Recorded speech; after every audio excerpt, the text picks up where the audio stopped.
Now, the next one is Intent First SEO, right? You need to solve the problem for the folks looking at you and not just worry about ranking a particular keyword any longer.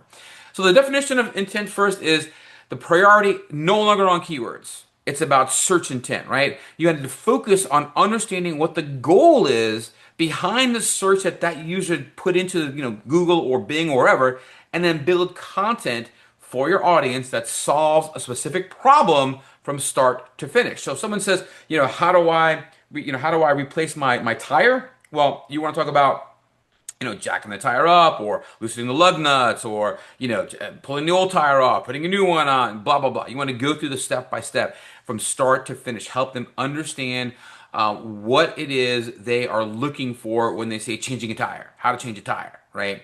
Intent first content aligns with what people actually need, not just what they type. And that's been a big deal, even for the last, several years now. I always talk about when people want to get found for keywords, and they give me a keyword or phrase or two, and I'm like, I don't know that that's really going to bring what you're looking for. And I always said the best way to figure out if the intent aligns with what you're looking for is just go put it in Google, right? And if competitive results show up that are similar to what you do, well then yeah, maybe that means that is intentionally what someone's looking for.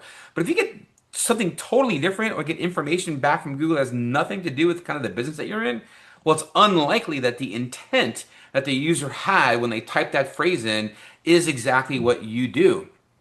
And the reason I say go to Google and do it is because Google already knows when you put that phrase in, they already know what the intent is because they've seen the user behavior of everybody else that's typed that keyword phrase in. And they've already seen that, hey, when they type this in, they stay on this website, not that website. They come to this website and they leave, but they go to this other website, let's say website B, and they stick around. Well, then Google knows that that was their intent behind that search term. So what does it matter? Well, SEO is now about matching real demand with the right supply. It's not just about putting supply out and hoping somebody finds your demand. Now it's about matching those two things.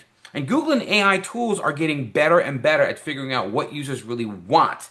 So your content's got to match that and not what you think they want. It's what they want, okay?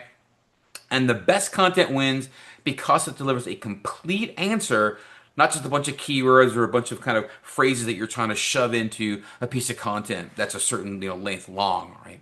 So how does this work? Well, engines analyze what kind of content already ranked, like product pages, how-to guides, list posts, etc. And great content answers what I call the big 5 questions people have before they buy. What's the cost? What problems is it going to solve? Can I compare it to other things? What kind of reviews? Best in class options, right? What's the best in there? And think about your own search behavior, right? I guarantee when you go find something, you take a look, what's the price, right? Does it solve the problem that I'm trying to figure out here? Let me compare other tools or other software or other services like it, right? What do people say about it? What reviews are about this company or about this product? And then who's best in class? Who's top of the line here? But long tail keywords, that's when you've got a word or a phrase that's 4, 5, 6 or more words. The longer tail tends to reveal buyer intent much more easily than short-term phrases, and it should guide your structure and what information you're trying to put out. And nowadays, with voice search, more and more people are actually putting out they're talking to their devices, right? You're talking to your Alexa, to your Gemini, to your Google, whatever. You're talking to these things and you're asking full, long, blown out questions.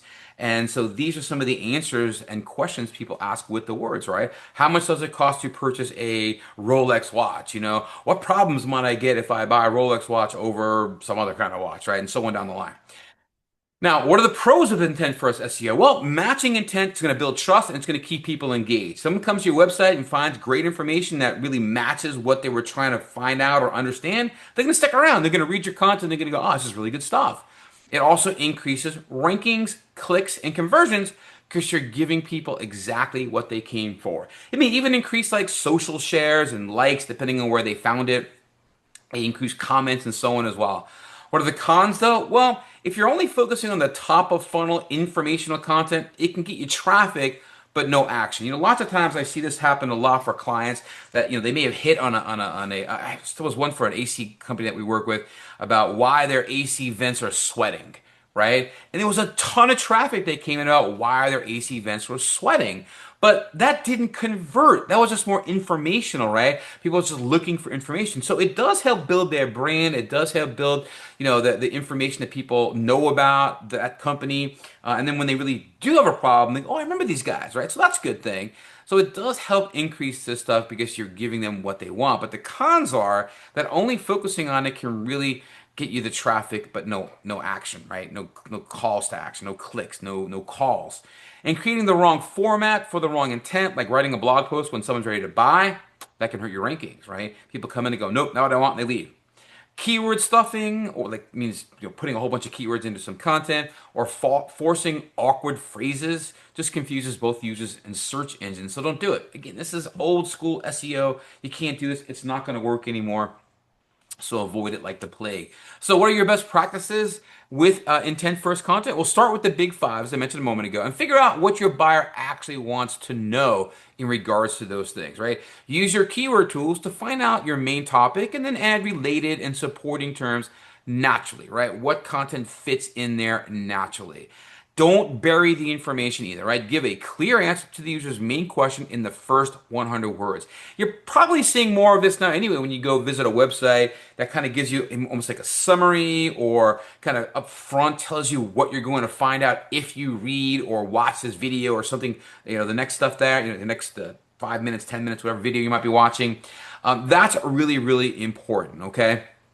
So use those things, find those related terms, and don't bury that information. And finally, treat your content like you're helping a real person and not just feeding an algorithm, right? If somebody came to you, like in your door at your store, and they actually asked you a certain question or asked you about your product or about your services, what would you say to them, right? What would you want them to know? What would you want them to understand about you and your business so that they sign up and work with you or pick you over picking a competitor of yours, right?